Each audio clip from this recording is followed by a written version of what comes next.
मैं भारत नेशन। मैं हूं आपके साथ निया फातिमा। स्वागत करती हूं आपका नेशन की बात में।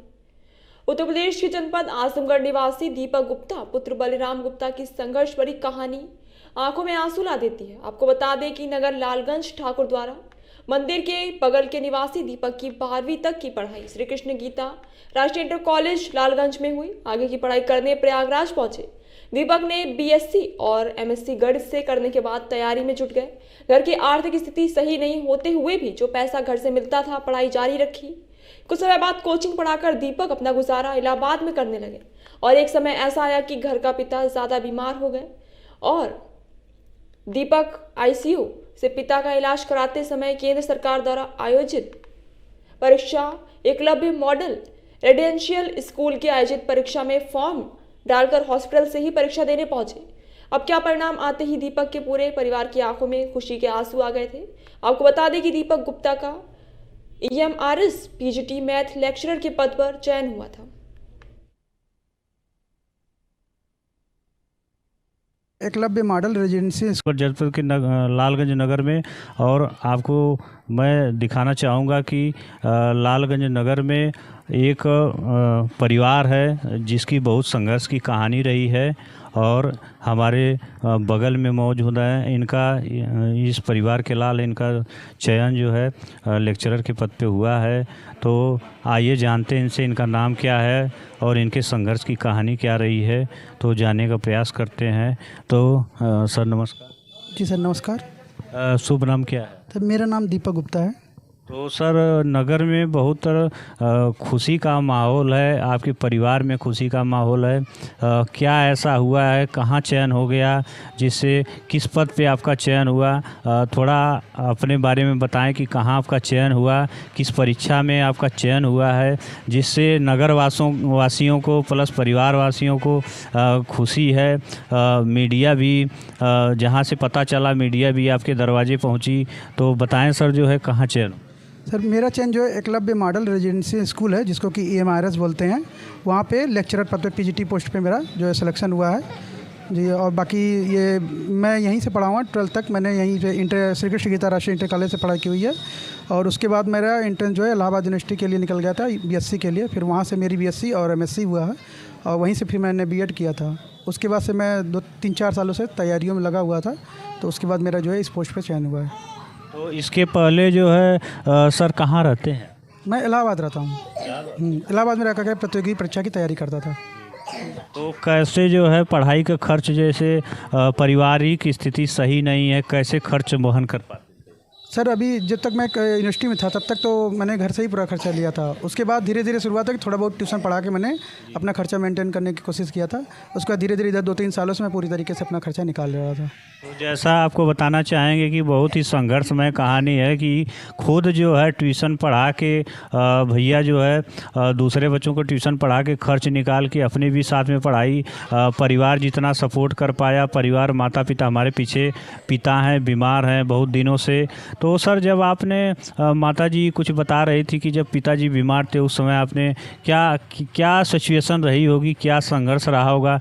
सुने पिताजी बीमार रहते उस समय आपने परीक्षा दी थी। इस संघर्ष तो शुरुआत से बचपन से ही रहा है फिलहाल। बाकी ये कि बीच में जब ये एग्ज़ाम था उससे 20 दिन पहले से थोड़ा मैं पिताजी को लेकर के बीएचयू में एडमिट था आईसीयू में। तो एग्ज़ाम के लिए थोड़ा दिक्कत हो रहा था कि होगा कि नहीं, मगर दोस्तों का मेरे बहुत सारे दोस्तों का बहुत सहयोग रहा है, तो जिनकी मदद से मैं वो एग्ज़ाम देने पहुँच पाया वहाँ पर। और फिर उसके बाद फाइनली मैं एग्ज़ाम दे के आया था। तो मैंने रिजल्ट की उम्मीद मैंने सोचा नहीं था कुछ, तो अचानक से रिजल्ट आया तो मैंने अपना रोल नंबर चेक किया तो मेरा सिलेक्शन था। तो सर क्या नाम है मेरा? जी मेरा नाम दीपक गुप्ता है। और घर में कौन? मेरे घर में मेरे भैया बड़े हैं, पापा मम्मी हैं, भाभी हैं और मेरी बहनें हैं जिनकी सबकी शादी हो चुकी है। ये तो पूरे परिवार का सम्मिलित बहुत सहयोग रहा है। तो आपकी शादी हुई? नहीं, मेरी शादी नहीं हुई अभी। तो आपको बताना चाहेंगे कि बहुत ही संघर्षमय कहानी इस परिवार की।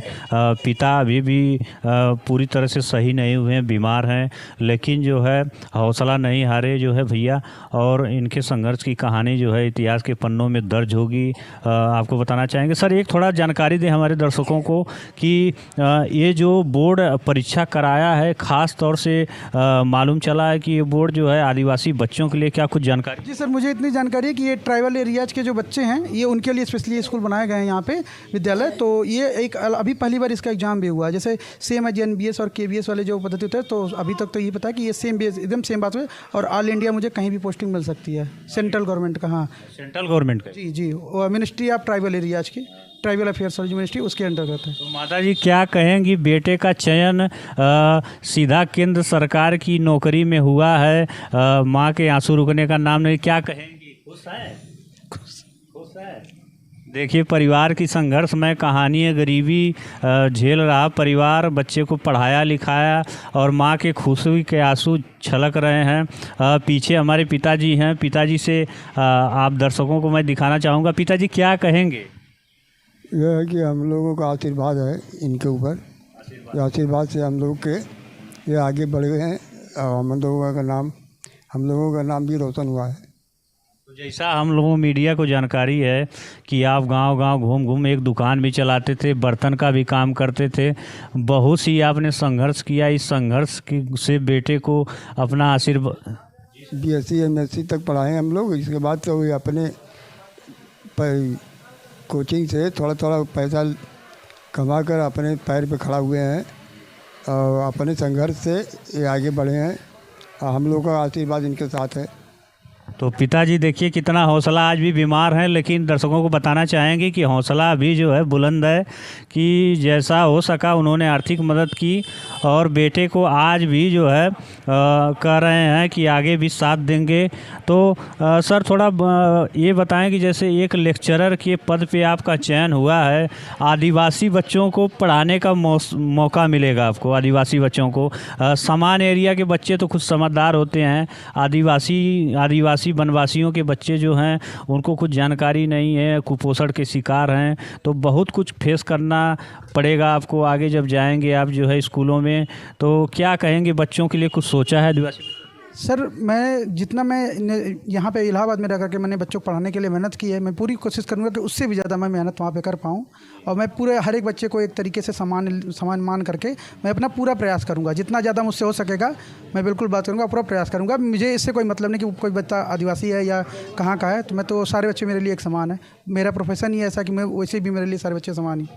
अपने दर्शकों को बताएंगे कि शिक्षक के तौर पे अभी तो परिवार में एक बेटे की जिम्मेदारी निभाया, अब जो है पिता बीमार थे, ICU में एडमिट थे, तो उस समय बेटी की भी जिम्मेदारी निभाए, परीक्षा भी दिए और अब एक शिक्षक की जिम्मेदारी पूर्ण रूप से निभाने के लिए हमारे पीछे तैयार हैं भैया। बता रहे हैं कि सेवा जो है कहीं कम नहीं होगी हमारे तरफ से, शिक्षा का जो विस्तार करेंगे, जहाँ भी जाएंगे भारत सरकार हमें कहीं भी भेजे, हमारी पूरी कोशिश रहेगी कि एक एक बच्चे तक जो है शिक्षा पहुंचाए। कैमरामैन अभिषेक सिंह के साथ मैं भूपेंद्र जजपुर के लालगंज नगर।